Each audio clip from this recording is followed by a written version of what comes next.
Hello again, everyone. Thank you very much for continuing to join us.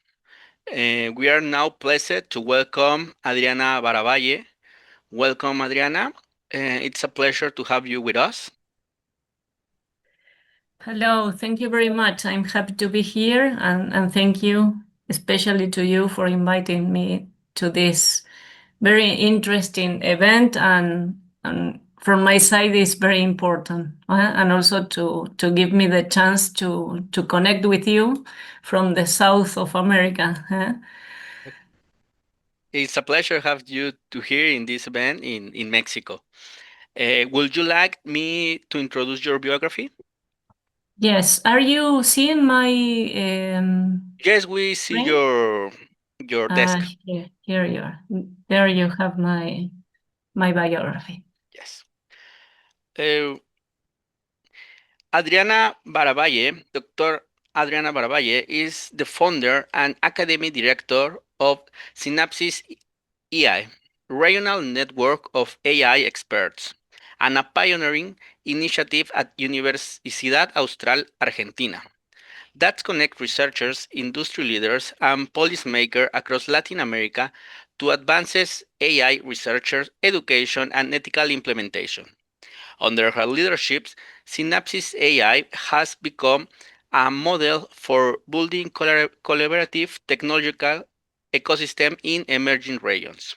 She also serves as associate professor in the Department of Artificial Intelligence at Universidad Austral and holds a PhD in artificial intelligence.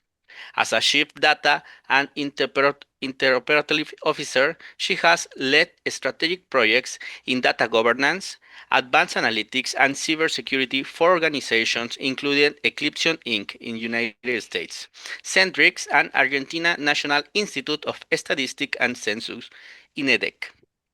She was a member of the drafting teams for Argentina National AI Strategic. She currently directs the research project Quantum Shield, hybrid architectures for AI and post-quantum cryptography for resilient protection of critical information infrastructure at the Joint Military Faculty of the National Defense University. Her research work has been internationally recognized with two first place awards in cybersecurity and data mining competition in Kyoto 2016 and Cambridge 2017. She is a member of the expert group on digital and emerging technologies at globalistic.net. Switzerland, co-chair of the CODATA Committee of the International Science Council and a member of COARA-ERIP, Coalition of Advancing Research Assessment in the United States. She serves on the board of advisors of Assisi, Argentina, and is invited member of IAEA's cybersecurity team. Dr. Baravalle is passionate about advanced technology and building sustainable research ecosystem in Latin America. She has published extensive of ethical AI, cybersecurity, post-quantum cryptography, and data governance. The title of presentation is Building Quantum Ready Ecosystem, from post-quantum cryptography to regional AI networks. The abstract is as a quantum computing advance toward practical implementation to urgency to prepare our technology and infrastructure and researcher ecosystem becomes critical. This presentation explores two interconnected dimensions of quantum readiness, protecting critical systems through post-quantum cryptography and building collaborative regional networks to accelerate quantum and AI research. The talk will introduce the synapsIA model and successful regional network for AI experts connecting academy, industry, and government across Latin America as a framework for fostering quantum computing and AI ecosystem in emerging regions. We will examine how collaborative multidisciplinary networks can accelerate knowledge transfer, reduce technology dependency, and create sustainability pathways for quantum education and research in underrepresented regions. This session offers practical insights for students and researchers interested in quantum technology application, cybersecurity in the quantum era, regional innovation ecosystem, and multidisciplinary collaboration strategy. Attendance will gain understanding of both technical solutions and organizational models that can be replicate in their own communities. Thank you, Doctora Baravalle. Continue, please. Well, thank you, Braulio, for this presentation. And as you see, the agenda, I thought it will be interesting for you. It's going to have two parts. The first one about the quantum landscape, and the second about the model of synapsIA. Originally, we began with a model for AI ecosystem, and as you see now, it is expanded to quantum computing. And I'm going to share some practical pathways and strategies for students and researchers that I think is the public we have in this meeting. Well, let's begin with post-quantum cryptography and protecting our digital future. Quantum computing is transitioning from theoretical promise to practical reality. This transition demands immediate action in two critical fronts. One, protecting our current infrastructures from quantum threats, and the other side, building collaborative ecosystems to accelerate quantum research. Today's focus is on how emerging regions can be prepared for and lead in the quantum era. And I think particularly for Latin American region is a big opportunity to make smaller the gap we have between in comparison with other countries. If we think about the quantum computing threats, today the current encryption standards published by NIST, RSA, or ECC protect most of our digital world. But quantum computers can break these systems using, for example, short algorithms that factor in large numbers exponentially faster, or Gruber's algorithm searching databases quadratically faster. Also, the other threat is the harvest now and decrypt later. Adversaries are continuously collecting encrypted data. Maybe today they cannot decrypt, but in the near future, this is going to happen. We thought, and when I say we, it's not me, NSA, for example, that in 2030, quantum computing is going to be mature enough to break those crypto systems. What we are seeing now, this is coming fast, more soon. I think in 2 years, 2027, that is one year and 2 months, maybe we are going to see this threat as a reality. So all the sensitive data is going to be at risk. So the time is now to get ready. Why? Because this threat impacts directly in critical infrastructures. For example, as financial systems can affect the security of banking transaction, international payments, or in healthcare industry, speaking about patient records, IPS, medical research data, and with all the impact in the security and privacy of this data. Also at governments, classified information, national security communications, or other critical infrastructure like energy grids, control systems, or operational data. Also telecommunications, network infrastructure. So at least we need to be aware of. Latin America has a particular challenge. We need to modernize more faster than we are doing, and also be prepared for this threat. And I think the opportunities if we are aware, we have very interesting brains in our regions, and the challenge is to have this in the radar and to put it as a priority, as a strategic objectives at the level of governments. So the opportunity here is the leapfrog to quantum safe systems from the start.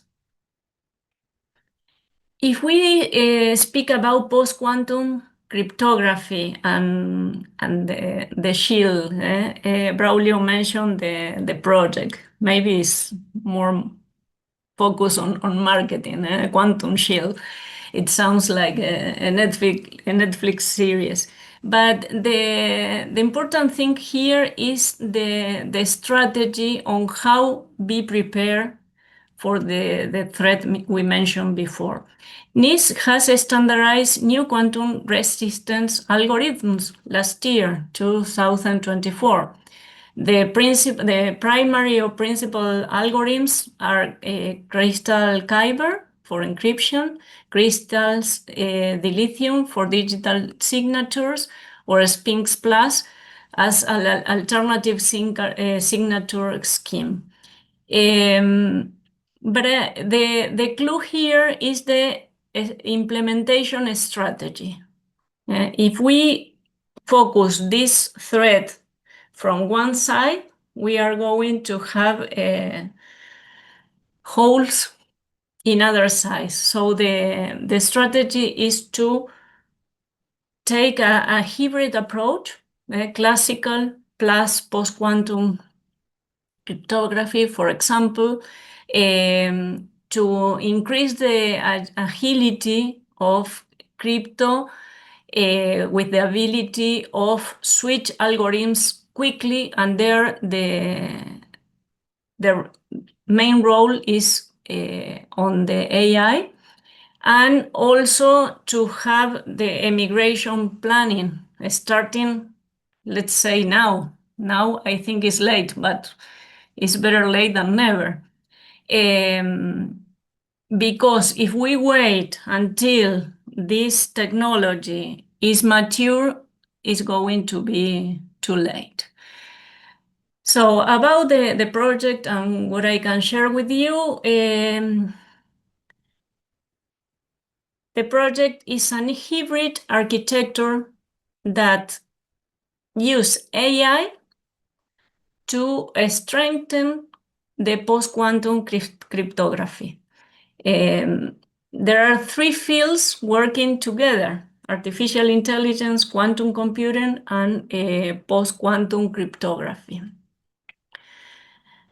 What is the innovation, or the main thing about this project is that AI-powered threat detection from quantum attacks, also to automate migration tools for legacy systems, real-time cryptographic protocol adaptation. The challenge is to build defense systems that adapt dynamically, because the threat and the offensive sides are very creative and all the time is changing. So the main goal here is to build adaptive systems. And also for doing that is critical to do a risk assessment and to have a framework for protect, for example, critical infrastructures. So the main goal of projects like this is to protect critical information systems of different industries, finance, health, governments, etc. Okay, let's change for the business model, or why I found synapsIA last year. Doing what I have said before is not easy. And I am convinced the only way to do that is working with interdisciplinary teams and also with the collaboration between the academy, industry, and government. It's the only way, and maybe this is obvious for countries like US, Europe, or Asia. But in Latin America, this is not so clear. So I've been speaking about this for more than 10 years, and last year, finally, I think somebody is hearing me a little bit. So the challenge in emerging regions like Latin America is how to move faster and to shorten the leap or the asymmetry we have with between other developed countries, um, because of our reality that we have limited access to cutting-edge infrastructure. We have brain drain, talent migrating to other developed countries. We have fragmented research efforts across institutes.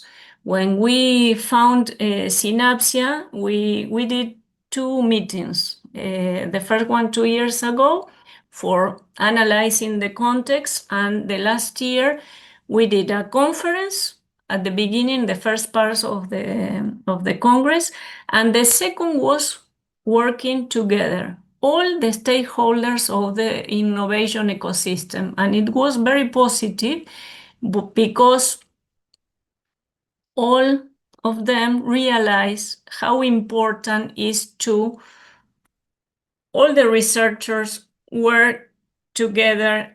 All the knowledge we construct in the academy can be used in the industry, reducing also the errors or the test that, for example, entrepreneurs do because they don't have the experience or the knowledge that the universities has.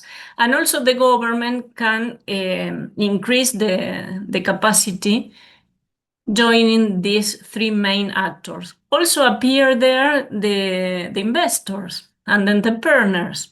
Every one of them were looking for different things, but at the end of the day, in this type of technologies and with the global context we have, we need to work together. That's what we are doing in synapsIA. We are building collaborative ecosystems.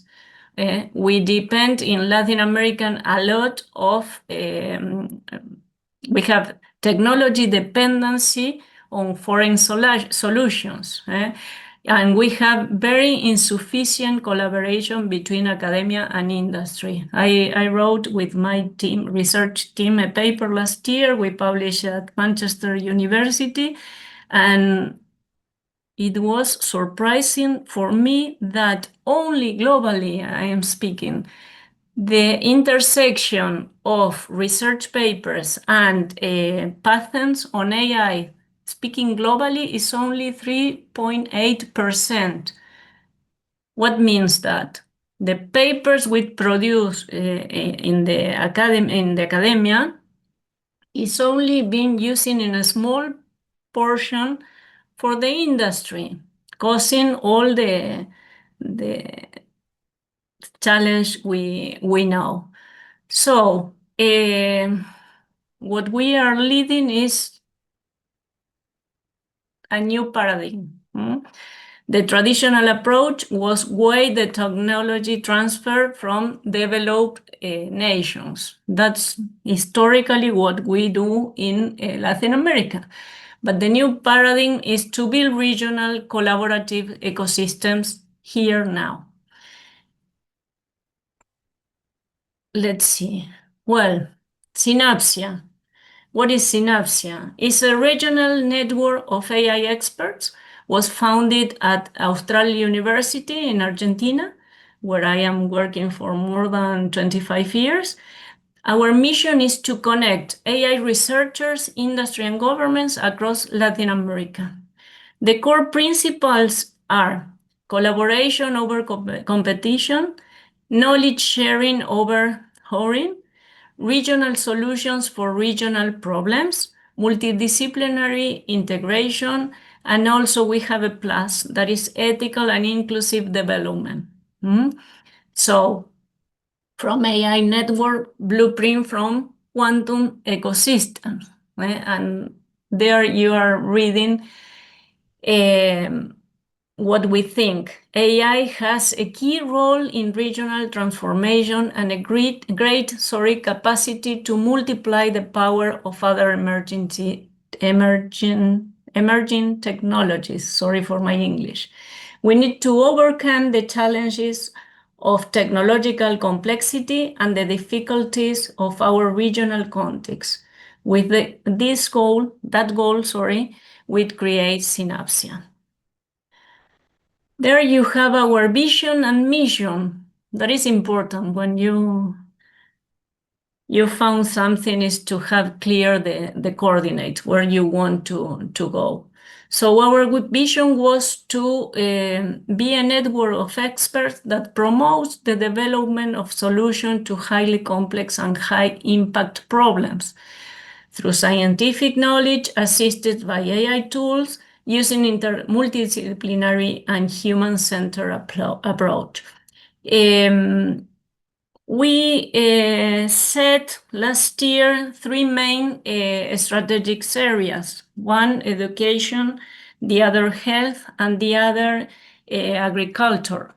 That in our region, particularly our university, is very strong in those fields.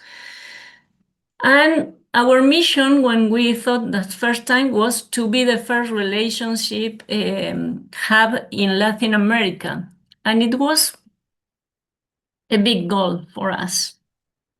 Unfortunately, I have to share with you that we achieved the goal, and not also we are a hub in Latin America, also we are connected with Europe, Asia, and many other countries we didn't expect to. So the model is successful. Who we are here, you have my team. We have an executive management team that we are the 5 founders of synapsIA. And this is the committee of experts. I don't know if you know, but we open the board, not only people from my university, also we invite other private and public university. Also, this guy is from the Ministry of Education. This is the 2 main other private universities. This is an economist. This is an expert of AI. And this lady is expert on governance subjects. I think the translate of the web page is not correct. I'm going to fix it. So what is synapsIA? synapsIA was created to coordinate efforts among the various stakeholders in the region innovation ecosystem.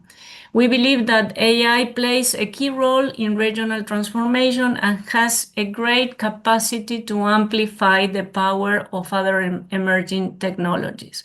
Our platform combines a robust capacity for a strategy collaboration with extensive technical expertise, essential for an innovation ecosystem seeking to overcome the challenges of technological complexity and the barriers of our regional context. How synapsIA works? We have different targets. As Academia Hub, as I said, we have our university is on a group of universities of all America, from Canada to Argentina. So we are very well connected. So we have many friends universities working together. We join research projects. We have student exchange programs, and we share also educational resources. We are working also in AI platforms and other different projects together across Latin America. Also, we have strong industry partnerships to solve real-world problems. We have also very good internship opportunities for our students. 100% of our graduates are working in the industry, governments, or whatever in Argentina and in other countries.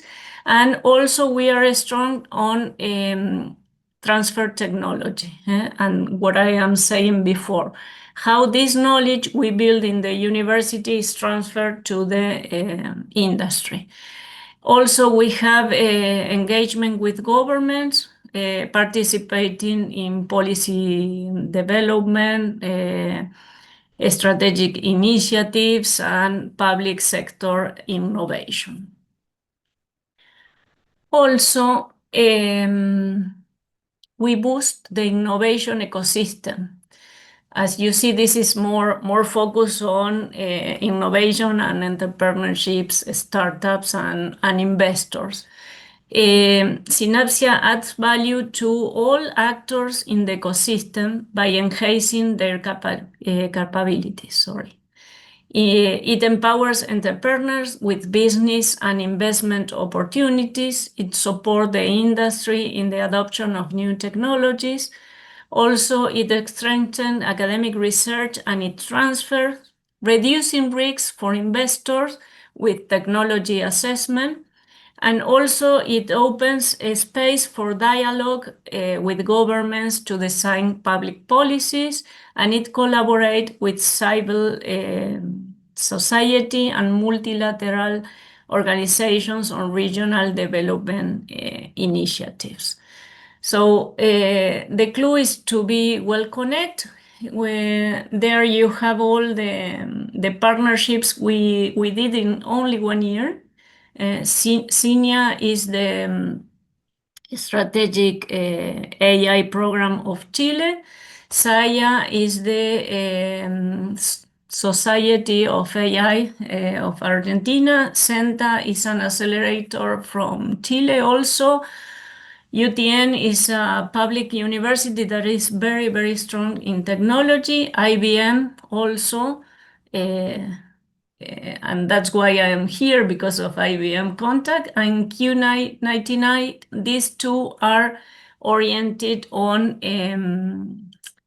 quantum computing. And I say before that the impact we did in 1 year was bigger than we thought.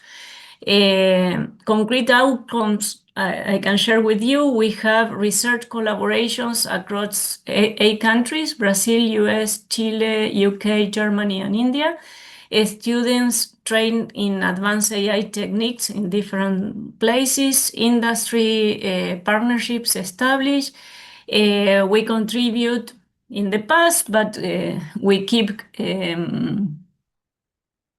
assessing the government about the national AI strategy. We have international recognition, and the key success factors were sustainable, locally driven innovation. And the question was, I think it was at the end of last year or at the beginning of this year, can we replicate this model for quantum computing ecosystem? And in this context appeared the opportunity through SIA, you see here, the AI Society of Argentina. We have an agreement with them, and they say, hey, why don't we do the same in the quantum ecosystem? And we joined with IBM and Q99, that is a startup that is working on quantum computing. And the 17th of October, we found the Quantum AI Hub of Argentina. So it's possible, as I answered before, can we replicate this model for quantum computing? Yes, and it's a reality. So what is doing also, let's change to the other half. We are building bridges between Latin America institutions, researchers, students, and the industry. Here is the briefing of the event we did at IBM offices. So you are also invited, if you are in the region or you are interested to join us. Here you have our email. Wow, here. You can contact us, and everybody is welcome to join or to share research or whatever be the opportunity to work together. Which opportunities are being part of Quantum Hub, Quantum AI Hub? You can access to quantum computing at the cloud. We are building also a diploma career of quantum computing. We have many research projects ongoing. Also in this moment, I think the last week and this week also, like your event is being a Qiskit fall event in Argentina also, and a lot of opportunities of exchange of researchers and students. Also the connection with investors and industry or startups that are working also on computing, quantum computing. I don't know if I can give you advice. I can share my experience or what I am seeing, practical pathways or what you can do. Let's speak at first for the students. I think you're the future, so it's important to build your quantum expertise. Starting with Qiskit, and even a quantum experience that is free is a big opportunity. Also to share with researchers and older professors. We need to transfer the knowledge, and you need to learn faster because the technology is moving very, very fast. What else? Specifically, my field is AI and post-quantum cryptography. Also, there is a field you can grow a lot. Also, it's good, and as I am sharing with you, to have a strong network and working with or join to quantum computing communities like Qubit Hub, that is the place I am invited today. Participate in hackathons and challenges. You see, I had 2 international prizes. I obtained them participating, not in a hackathon, it was a context in an international conference of AI in Japan. And this opened me a lot of opportunities and also made me change the road of my career to cybersecurity. So you have a lot of opportunities as a student. The roof is only by you. You don't have proof. If you study, if you research, if you connect yourself with people that is expert on any of this field, you have a lot of opportunities to grow. The mindset, I am convinced we need to think about is to think interdisciplinary. Not only quantum, not only AI, not only cryptography. As you see, my project has 3 fields, but also I have in my team philosophers, for example, an electrical engineer, computer science people, management people, biologists. It looks crazy, but if you see complex problem from different phases, is more rich the solution and is easier to arrive to good solutions. What else about researchers? Researchers opportunities in my country, particularly because of the national context, they are changing. No? They used to research, and the government used to have funds for that. Today, this is not the situation, so they are looking for other alternatives. And this crisis, I think, was an opportunity for collaboration, for international partnerships, for publishing in different places, to see also to look for support in the industry. So what you can do today, I can say, step one, map your resources. Identify local researchers, labs, industry, and partners. Catalog available infrastructure and expertise.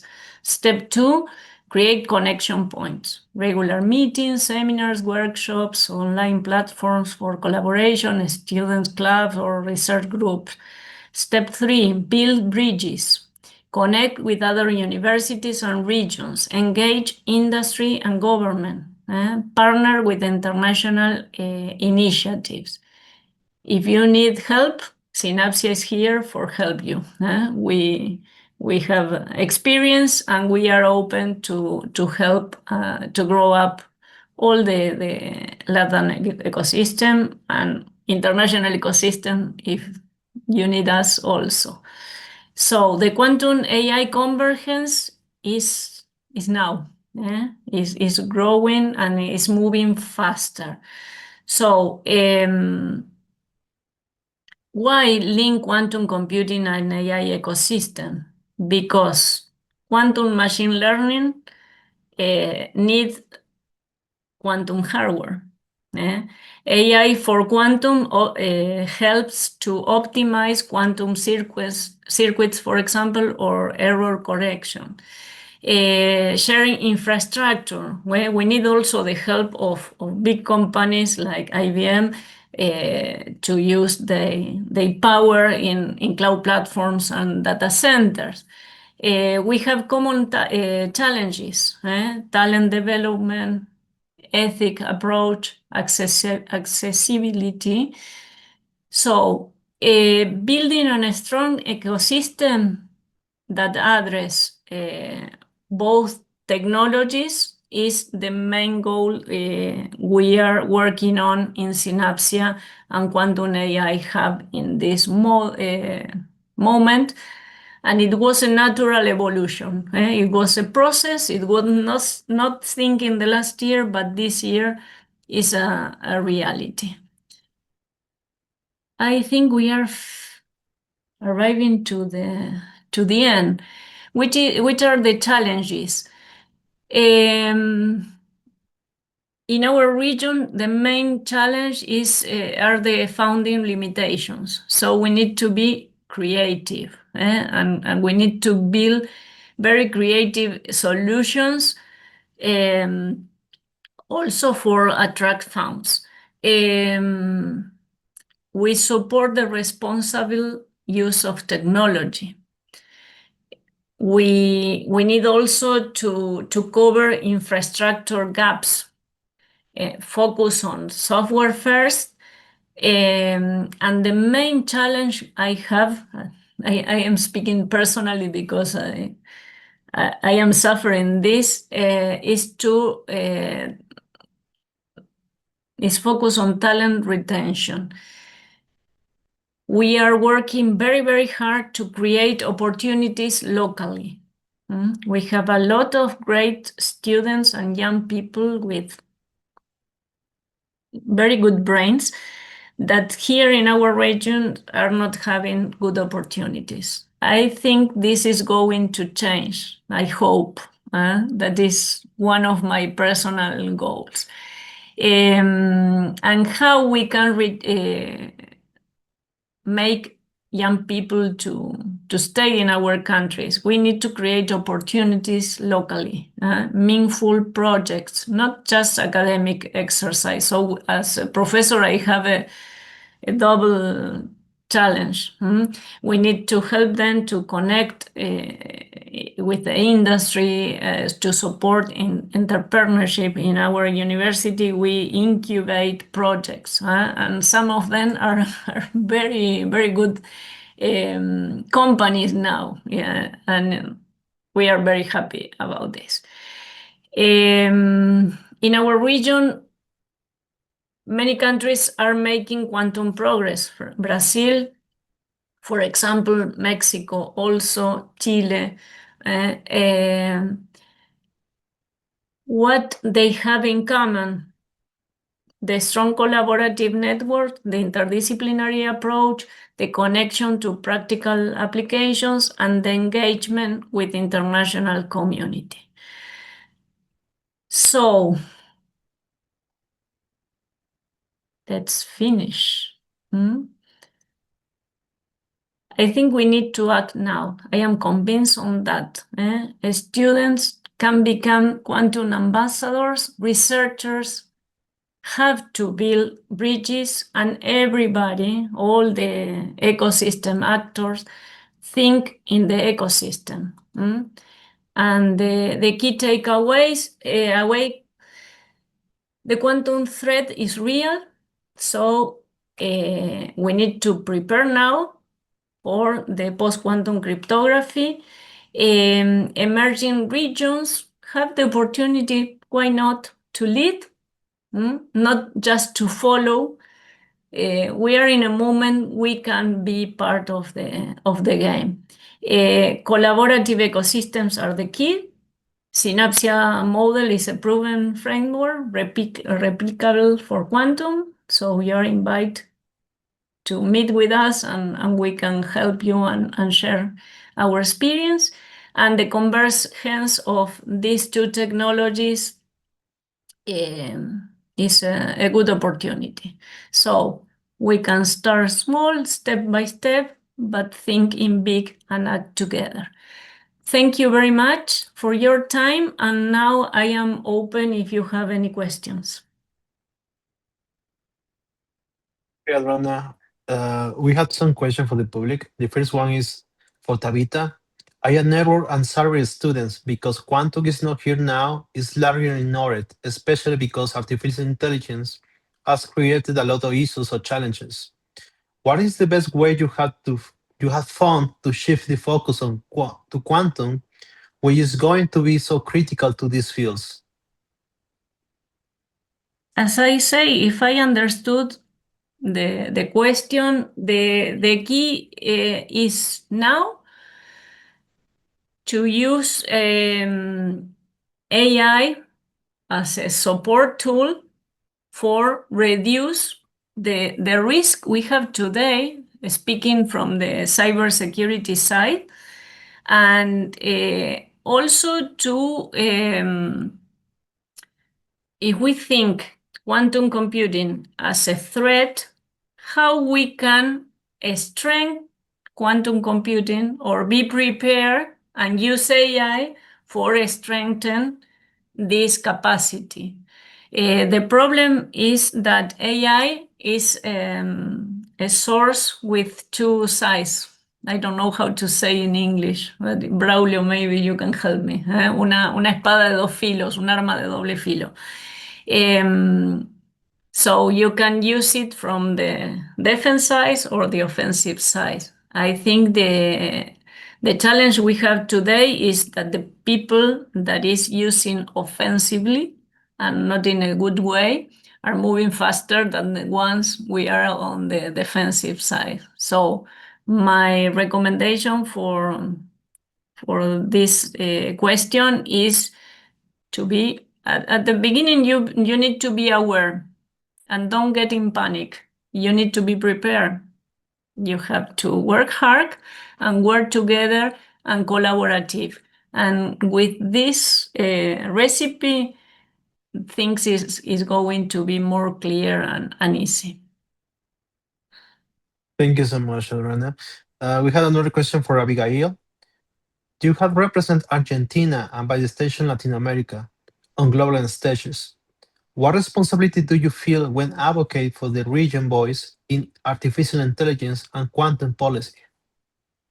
It's a big responsibility, and this year was, let's see, not crazy, but challenging from myself, because when people from UA invite me, and I saw I was the only Latin American in this group, I say, what I am doing here?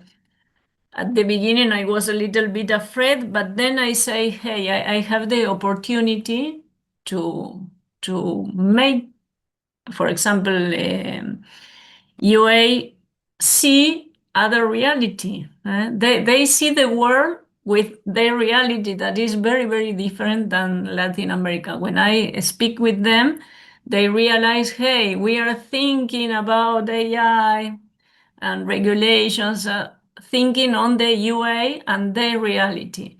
The rest of the world have other realities. And what I am doing is to join in more people to this group. And it's very interesting. The other group I am working on is Globethic. That is a special forum more focused on ethical problems. And they have a group of experts on emerging technologies. My university has this vision. We can innovate, we can improve, we can lead technology, but we can do it using in a responsibly way, because this technology, again, can be used for good or for bad. So we are also fighting for using focus on improve the humanity, to help us, to help to improve the health, the security, the education, whatever is spectacular. But some people are using it in a bad way. So also there was very important for me to see the vision of philosophers, or ethics specialists. We are techies, techie people, so we have another brain. So I say, wow, it's interesting. Also, in some projects we are evaluating in synapsIA, we have some biotech projects with genomics and medicines. I don't know how to say in English. When you develop in the pharma industry, and there the limits of how you use the technology is very thin. So having the opportunity to ask people who think more in the human being and the good way of thinking or working is very good. So you are invited. I challenge also wherever whoever is interested also to participate. Don't be afraid. Maybe as you see, I don't speak very good English. I express myself, and I think I have to improve a lot. But it's important also to have our voice in these forums. We are part of the world. We are a very important part. Our region is very rich on natural resources, also on talent. We have very good brains. So we need to be part of this game. Not always we are the last of the of the line. Hope to be answer the question. Thank you, Adriana. We had another question for Abigail. How do you foster trust and collaboration among diverse stakeholders, researchers, policymakers and private sector when building regional ecosystems? How I did that? Yes. I am working from 1997, a lot of years. And life and opportunities, and I think the way I think and I believe lead me for path I never thought. I had the opportunity to work a lot of years in the academy, but also in the industry, and also collaborate with the government. And not only in Argentina, I had the opportunity to work, for example, to the United States company.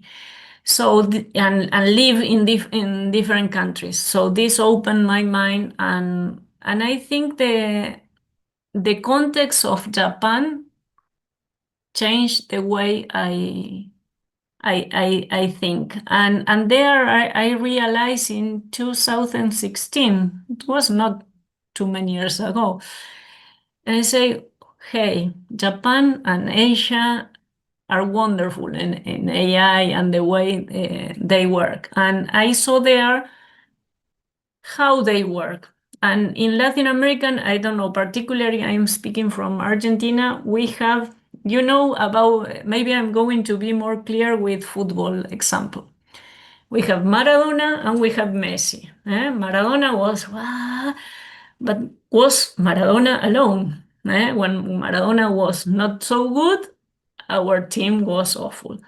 Messi was more uh, quiet, but he works as a team. And this model is better. Two, three, four brains think better than one. And that's why I think to create synapsIA, I think we need to change our mindset. We need to work in a different way. And why I did that, and why I had success, because of the contacts and the work I did. So I had the opportunity to travel, to live in other places, to research with other researchers of different parts of the world. And this is an added value I have. But I am sharing this value to other people that maybe don't have the opportunity to connect with others. That's why synapsIA is this place, not physically, is the hub where people can be connected with other. You know what is synapses? The way the neurons are connected, where what we think we need to do.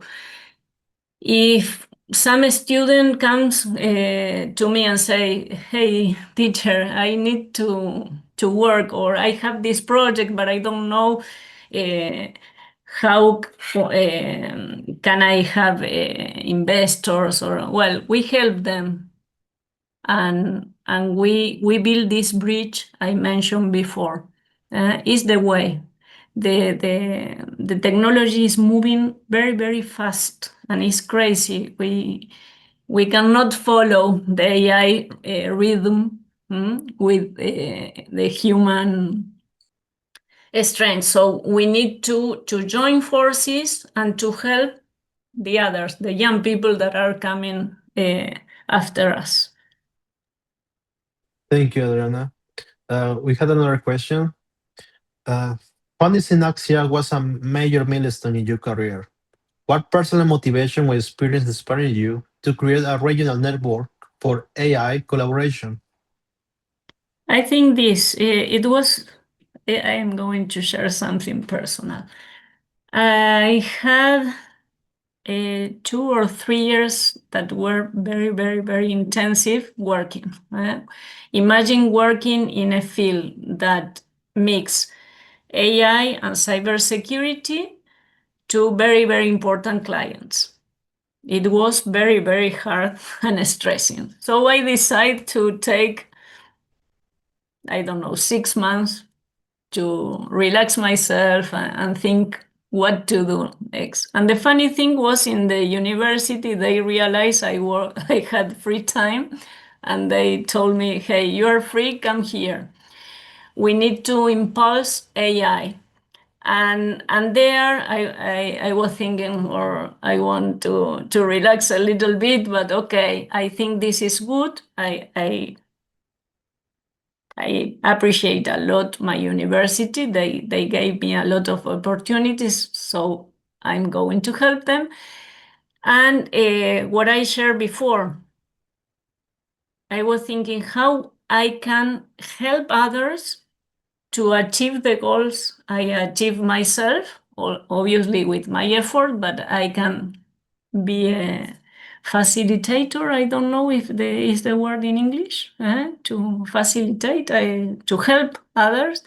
And with the five people, guys I share with you, we were thinking together, well, how we can do that. We need to impulse the strategic initiative of AI in the university. So we began within the university. We have six schools in our university, so we were speaking with the people. What are you doing? Well, how we can join efforts, how we can incubate, and then we open the spectrum to other universities, and it was a process. It was not a brilliant idea. I thought, okay, I I had a request, and I put my efforts to answer to this request, and work together with a team of great people, and the result is what you are doing. And it was bigger than we thought at the beginning, and the result is that why we are in the Qubit Hub. We were thinking only on AI, but this mindset of understanding that all these technologies are interacting. It's not quantum computing, AI, or cryptography. Everything is together. I think the mindset we have to have, and maybe it's a bias because of my expertise on cyber, is the cyberspace is a new domain that has we challenge no it challenged us to change the mindset. We need to think that everything is interact. My main field was the data. I am a data expert, and the data flows for all the cyberspace. So I cannot think only in data. I like also AI.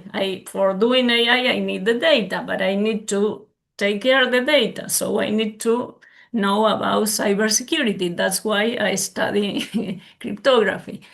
And well, I think I answered, but I expand a lot my answer. Sorry. I think so it was a good answer. Okay, we have another question. Do you believe that Latin America can lead the way in developing ethical and human-centered approaches to artificial intelligence and quantum technology, offering something unique to the global dialogue? I'm going to give you my personal opinion. I think we must to think on the responsible use of AI, because if we don't use technology in a responsible way, it's going to be a boomerang that is going to come over us. So is interesting. One of the subjects I teach at the university is Gen AI. That is a new technology. Wow, everybody is using it, ChatGPT, whatever you. But it's a technology that is not mature enough. It has bias, and it has also security issues.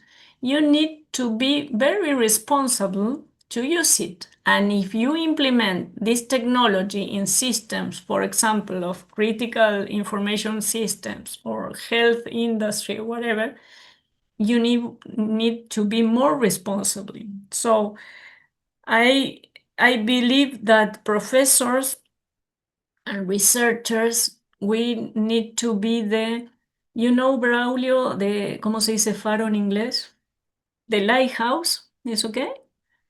Lighthouse, yeah. The lighthouse to show the people that is massively using this technology. Also, everybody is developing with the help of ChatGPT how to use it in a good way and to measure the impact and the risk of using it in a bad way. Because at the end of the day is going to impact ourselves.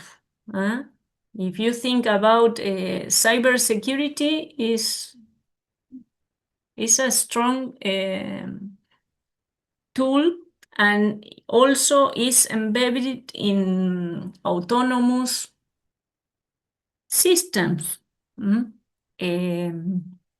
robots, drones, UAV, etc., that has the capability of attack human beings in direct way. So, okay, we need to defend ourselves. It's okay, but at what price? How accurate are the models of computer vision these systems has embedded? Who is making the decision, a system or a person? Which legal regulation is over this technology? There are a lot of questions we need to think about and to answer also. Thank you, Adriana. Passing to the next question. You have working on national and international policy initiatives. In your view, how should governments and universities collaborate to ensure ethical and secure adoption of quantum technologies? I didn't catch the question, Braulio. Yeah, sure. I'll repeat again. Yes. You have working on national and international policy initiatives. In your view, how should governments and universities collaborate to ensure ethical and secure adoption of quantum technologies? I think depend on the universities. I can share my experience. My university, as I told you, in 2016, our government at this moment called private and public universities, researchers and experts on AI and cybersecurity to write the Argentine AI strategy. And we were working for more than 2 or almost 3 years. And what happened? The government changed, and this strategy, we were the first country in Latin America to think on that, and I think we are the only one that not have AI strategy. It's a pity. But we are working together. I think the problem we have in Latin America, maybe we are younger on democracy, and this kind of things has to be a strategic goal, and it doesn't matter which government is today. We need to think more on the security on the people. At the end, the important thing is to take care of the people. So universities are working. I am in many, how do you say, tables or forums giving assessment about assessorating about that. So I think the question was that we are working together. The problem is sometimes it's not visible because it don't appear in the news in X or Instagram or wherever. But we are always working together and collaborating. I must say civil organizations, international organizations like UNESCO, IDB, whatever, we are working together with universities. Maybe the government part is the one that is not so aligned, let's say like that, for being politically correct. The other two questions, what role do you see for education, especially interdisciplinary education, in building the next generation of quantum-ready professionals in Latin America? I think it's the clue. If you see my profile, I am teaching in 4 or 5 universities, and it's crazy. But why I am doing that? Because there are not many experts on AI and cybersecurity and quantum, and I believe it's important to prepare the future professionals and the future researchers. The clue and the difference and the future for young people is to be prepared to study. The ones that has students are going to have more opportunities in the future.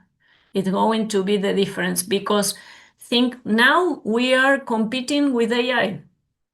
Many processes are being automated with AI or other systems. Many jobs are being replaced with this technology. We need to be prepared for new professions, new challenges. We are going to have work. It's another revolution that is good, but we need to be prepared. We need to be prepared to domain those technologies, not to be domained by those technologies.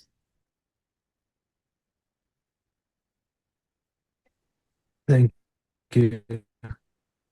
Thank you, Adriana. And we pass to the final question. What messages would you like to share with your young students and researchers across Latin America, particularly women who dream and contribute to artificial intelligence, cybersecurity, or quantum research but feel the odds that are against them? Well, particularly for women's and in Latin America, particularly, we have more challenge than you. Sorry, guys, but it's more difficult for us to work and to be professional in those fields. But it's possible. I am an example of. I don't like to be auto reference, but we have an ability, an special ability, and this is not said by me. The way you see this video that shows how the men's brain think and how the women's brain think is a comic video, but it's very is the reality. We think in a way that is like a graph. Let's think like that. So we have a natural ability and also a sensitivity that make us very good for AI. The way we connect the dot and we think about systems, and I don't know, maybe it's natural as I am a mother and grandmother now. The way we need to control and to move all the things in the house with the family also help us professionally, because we are very good with empathy for leading teams, for example. So we have an advantage. We and also we complement each other with the professional men's in the teams. So working together, if you have interdisciplinary teams with women's and men's, you are going to see better results if you have more traditional teams. So for the girls of this meeting, I challenge you to work hard. I know that maybe we have more how do you say, the bar is higher than with our partners men's, but it's possible. So, and also support each other with the other women's. We are a lot, and if you join 1 or 2 or 3 women's, be careful, mans. We are strong. Now, I think I'm going to speak as professionals. Every professional has to be prepared to do a big effort. Every day you need to study. Sorry, but you're going to study at the end of your life because you need to be updated, and the technology is advancing a lot. So working together with others, you can make this effort easier. Mm?